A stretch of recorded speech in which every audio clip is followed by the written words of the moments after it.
Well, hey, good evening and welcome to our Wednesday night update tonight. I am glad to have you with us, whether you are watching live with us now or join us later. If you are watching live with us now, we do invite you to post a comment in the live stream section there and just make yourself known to the other folks that are online here. Shara, good evening to you, and Len, good to have you guys with us this evening. Rich and Kathy, it's always good to see you. And Barb Knapp, good evening to you as well. Looks like that's our group right now that we have commenting live here. So I am thrilled to have you guys with us here this evening. It is most definitely 2020. Between pandemics and some of the nicest weather in November that the Twin Cities has ever seen, and an election that has come right down to the wire now, where we are waiting with bated breath, or maybe out of boredom, or maybe out of anxiety, to see how these final votes come in and what happens in the coming days in terms of lawsuits and challenges in the courts and all the fun stuff that is bound to represent the election of 2020. I think that's kind of unavoidable at this time.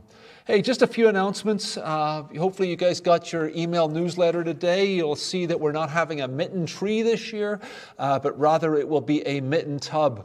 And yes, I know on a 70-degree day like this, it's hard to believe that it is time to start thinking about the mitten tree and Advent and Christmas and all those things. Yes, Thanksgiving has to come first, but we're not too far away from that.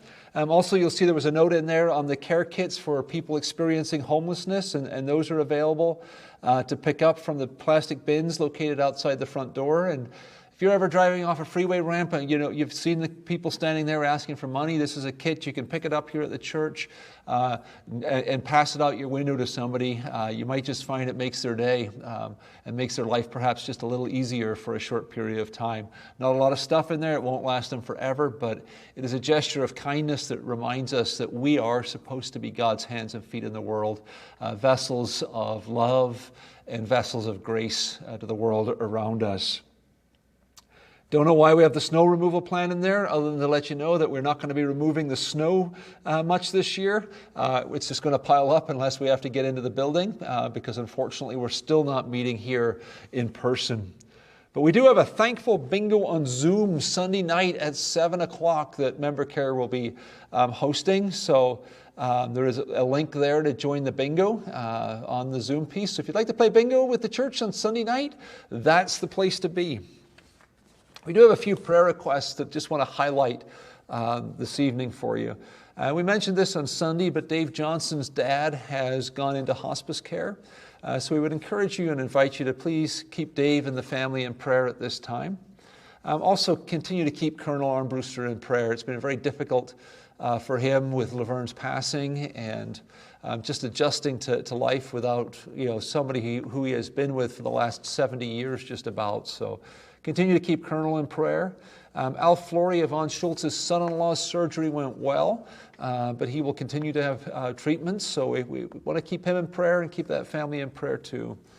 Obviously, we want to keep everybody that's battling COVID in prayer. Pray for those on the front lines of that, the doctors, the nurses, continue to pray for the grocery store workers and those folks as well.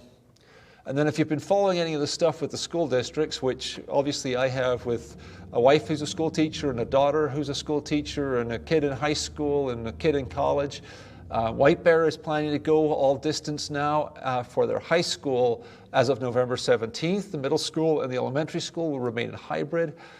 This is a really challenging time for the teaching staff, for the school administration. We trust that the school board, which is a volunteer elected board, they're not paid positions, they're elected to serve because they care about kids. They're trying to make the best decisions they can at the moment. They're serving out of the goodness of their hearts. They're getting flack from every side right now. So we want to keep the school board in prayer. We want to keep the teachers in prayer and the students in prayer at this time as well. The world is just, it's a crazy messed up place out there right now. There is just no question about it. You only have to step out your front door or read a newspaper to realize it. But that's not new. The world has always been a messed up place. Indeed, God sent the prophets to speak to the nation of Israel about how they had messed up their world and what it meant for God's people to put things right. So for my thought for the week this week, you know what, before I go to the thought for the week, never mind that. I forgot to show you guys what our new roof looks like. Yes, we have where am I? Here I am. Yes, we have the copper going up on the roof now. So we are excited for that. So yes, look at that. My thanks to Lan for taking those pictures.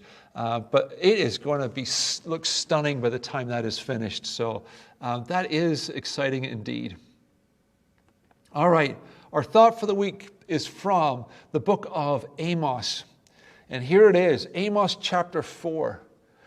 Hear this word, you cows of Bashan and Mount Samaria, you woman who oppress the poor and crush the needy, and say to your husbands, bring us drinks. The sovereign Lord has sworn by his holiness, the time will surely come when you will be taken away by hooks. Actually, the truth is, I put that verse in there just for a bit of a laugh. The wives who say to their husbands, bring us some drinks. I'm pretty sure every wife that I know has said to their husband at some point, get me a drink. And maybe you found yourself last night having a drink. We certainly did in our family. But more importantly, what I want to really kind of jump to tonight is the book of Amos itself. The book of Amos, the best introduction or description of the book of Amos I found is from the Serendipity Study Bible. And it gives the historical background. And I think you'll hear this and understand how similar the nation of Israel was in many ways to where we are in the United States today. And the introduction says, by 800 BC, both the northern kingdom, that is Israel, and the southern kingdom, that is Judah, had reached new political and military heights. So here they were now comfortable military and political powers in the world around them. Peace reigned, and business was booming. So the economy was good and it was largely peaceful. Sounds fairly familiar to us, right? Even religion, we're told, was on the rise at that time. However, the exterior calm belied Israel's inner disease.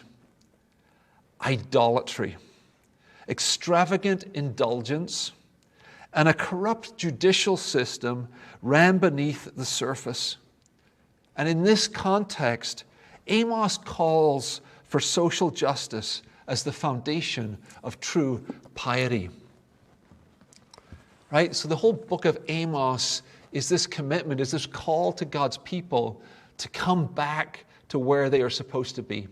In the midst of a peaceful nation, in the midst of a booming economy, the problem was the rich were getting richer and the poor were getting poorer.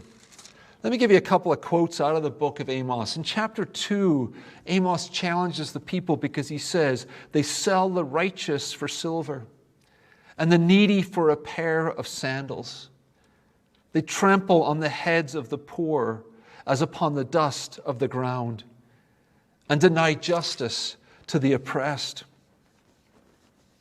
Then we had that verse that I read from chapter 4, directed specifically to the woman of the nation at the time. But you, woman, who oppress the poor and crush the needy.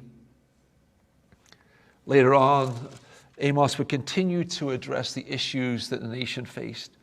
He says, you oppress the righteous and take bribes. You deprive the poor of justice in the courts. And then he has these words that you may be familiar with if you're not totally familiar with the book. He says, I despise your religious feasts. I cannot stand your assemblies. Even though you bring me burnt offerings and grain offerings, I will not accept them, says the Lord. Though you bring choice offerings, I will have no regard for them. Away with the noise of your songs. I will not listen to the music of your harps.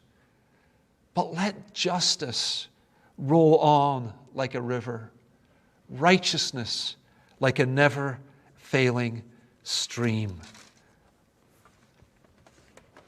One of the other really important aspects of the book of Amos is that on several occasions, God utters these words through the prophet.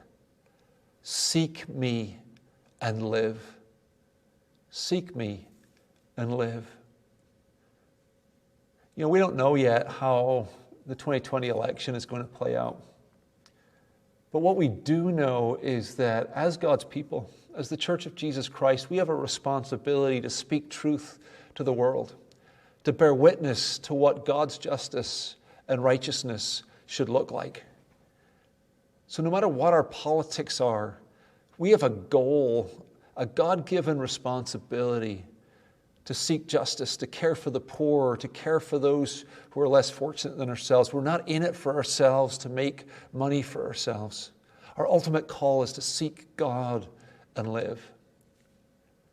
I hope that as we continue through 2020 and into 2021, that we can be a church that continues to seek justice, that continues to want to be God's faithful people in the world.